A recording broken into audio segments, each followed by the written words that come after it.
Selamat datang kembali di channel Robinstar. Kali ini kita akan bahas tentang uji validitas dan reliabilitas ya dengan data primer. Kita akan coba ada beberapa teknik yang bisa kita gunakan. Kita coba dulu mengambil datanya ya. Oke, kita coba datanya. Kita ambil data untuk validitas dan reliabilitas di sini. Nah, di sini misalkan kita menguji satu variabel saja secara sederhana, yaitu data SDM ya. Di datanya berupa data skala Likert ya. Di sini ada SDM 1 5 pertanyaan dan ini nilai totalnya. Cara pertama adalah untuk uji validitas kita bisa mengkorelasikan indikator-indikator ini terhadap totalnya. Pada umumnya kalau datanya di atas 30 itu dibandingkan dengan R persentu dibanding 0,361. Kalau dia di atas 0,361 dianggap dia valid ya. Atau kalau dia di atas 50 datanya dibandingkan dengan 0,3, kalau di atas 60 itu dibandingkan dengan 0,25. Seperti yang tadi pada pembahasan sebelumnya, kita bisa menggunakan analisis korelasi ya. Kita gunakan saja langsung ke matriks korelasinya ya, antara si SDM1 sampai SDM total, gunakan persen ya. Kemudian lengkapi dengan nilai v-value-nya ya. Biar gampangnya lihat nilai v-value-nya saja. Kita apply saja. Nah, kalau kita lihat di sini, nilai signifikansinya semuanya signifikan, artinya dia valid gitu ya. Atau lihat dari nilai korelasi ini di bawah diagonal utama ya, itu di atas 0,361. Nah, itu cara satu paling gampang ya. Cara kedua itu menggunakan namanya total corrective atom correlation. Nah, kita pilih dimension analysis, kemudian kita pilih di sini adalah scale reliability. Ini sekaligus untuk menguji reliabilitas ya. Kalau reliabilitas itu dia diuji dengan kerombak alfa di atas patokannya itu 0,6 pada umumnya. Nah, di sini kita tidak perlu mencari SDM totalnya, kita hanya perlu sampai indikator-indikatornya saja. Tinggal kita apply. Nah, kita lihat di sini nih, R item total. Nah, ini semuanya juga sudah di atas 0,3.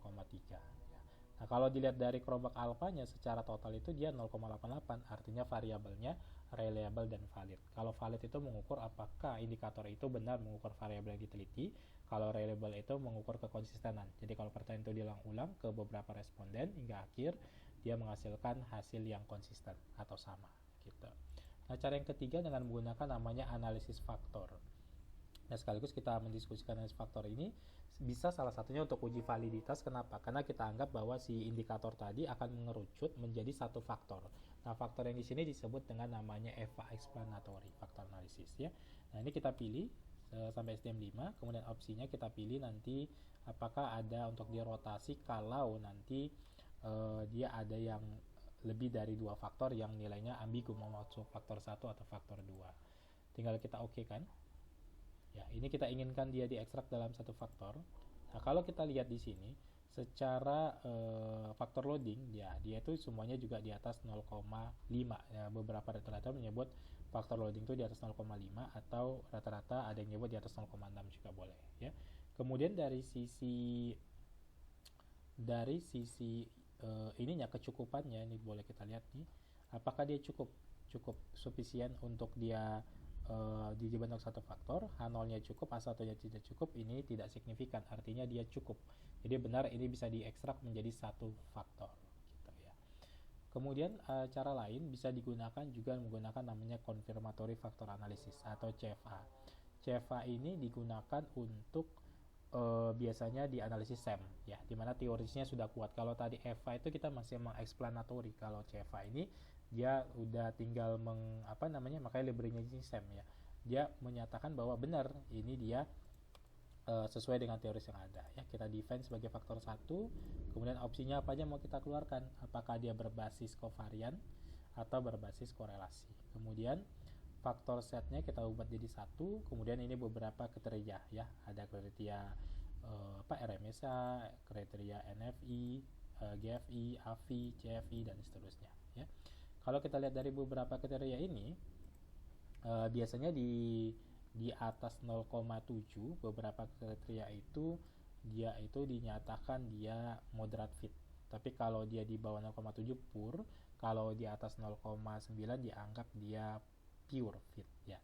Nah, kalau kita lihat sini apakah H0-nya dia ini, kalau kita lihat signifikansinya dia di atas 0,5, artinya modelnya fit. Kalau dilihat dari ukuran-ukuran lainnya, GIF ini moderat, ini poor ya. Kalau RMSE-nya biasanya di patokannya itu di bawah 0,08 gitu. Nah, kalau dilihat dari berapa besar yang terjelaskan ketika diekstrak itu dari masing-masing variabel itu sekian persen yang terekstrak. SDM1 60, 64, 73, 67 dan seterusnya. Jadi ini cukup dinyatakan untuk satu faktor, itu menggunakan CFA. Nah, ada lagi namanya analisis di sini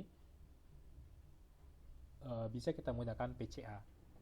PCA ini dia biasanya bukan digunakan untuk mengekstrak indikator, tapi dia mengekstrak variabel. Jadi kalau ada variabel yang berkorelasi tinggi, misalkan kayak di regresi mengalami multi-call, kita menggunakan misalkan variabel profit. Profit itu ada beberapa pendekatan, bisa ROA, ROE, NPM. Nah, ketiga-tiga ini multi-call. Nah, ini kita bisa ekstrak menjadi profit dengan nanti dia berbagai unsur ya.